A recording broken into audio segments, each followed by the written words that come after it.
మీ అందరికీ ఒక ఇన్సిడెంట్ చెప్తాను. ప్రతి ఒక్కళ్ళు చంద్రబాబు నాయుడు సహాయం చేయడు పట్టించుకోరు అని తెలియనడుకోదు ఓతపోతాం సరదాగా. 2000లో మొన్న మార్చి 23వ తారీఖు నాడు నేను ఒక 5 సంవత్సరాల నుంచి చిన్న సమస్య స్ట్రగుల్ అవుతుంది. ఎవరికి చెప్పలేను, ఎక్కడో తిరుగుతున్నా అనుకోకుండా. మార్చి 30వ తారీఖు డేట్ అయిపోతుంది, అంటే దాదాపు 15 రోజుల ముందు. లాస్ట్ సహాయం చేస్తాను ఒక పెద్ద ఆయన గణేష్ ఇప్పుడు కుదరదు, చాలా ఇబ్బంది అవుతుంది అని. సరే ఇంటికి వచ్చి ఆదివారం 23వ తారీఖు నాడు నిద్రపోయాను. 4 మా భార్య బావా ఇంటికి పెన్షన్ పట్టడం ఏదైతే వదవుతులే అంది అని ఒకసారి సార్ని అడగొచ్చు కదా అంది. సార్ని పోయి ఇప్పుడు ఆయన ముఖ్యమంత్రి, ఆయన పోయి నేను అడిగాను చెప్పు అన్నా. ఇక ట్రై చేయండి. నేను మా రాజగోపాల్ ఫోన్ చేశా, అన్నా నేను సార్ని కలవాలి అని. రేపు వచ్చి విజయవాడ వచ్చి కలవాలి. అరే రేపు పొద్దున ప్రాణం పోతే ఇవాళ కలవాలి అని 15 నిమిషాల్లో ఫోన్ చేసి సార్ 6:30కి రమ్మన్నారని చెప్పారు. 6:30కి వెళ్ళాను. 7 o'clock సార్ బేగంపేట ఎయిర్పోర్ట్కి వెళ్తున్నారు.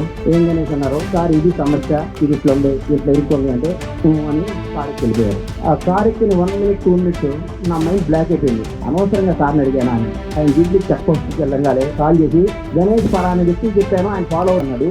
2వ రోజు 10ంటికల్లా నా సమస్య సాల్వ్ అవుతుంది. నేను సాల్వ్ చేస్తున్న సమస్య ఒక మాట, అది నమ్మకం, అది నిబద్ధత. ఆయన కలవాలి, ఆయన మన కాదని చెప్పాలి. అందులో నిజాయితీ ఉందంటే ఆయన అవుట్ ఆఫ్ ది వే చేస్తారంట. ఎందుకంటే గొప్ప ఏం కావాలని నేను అందరికీ చెప్తున్నా.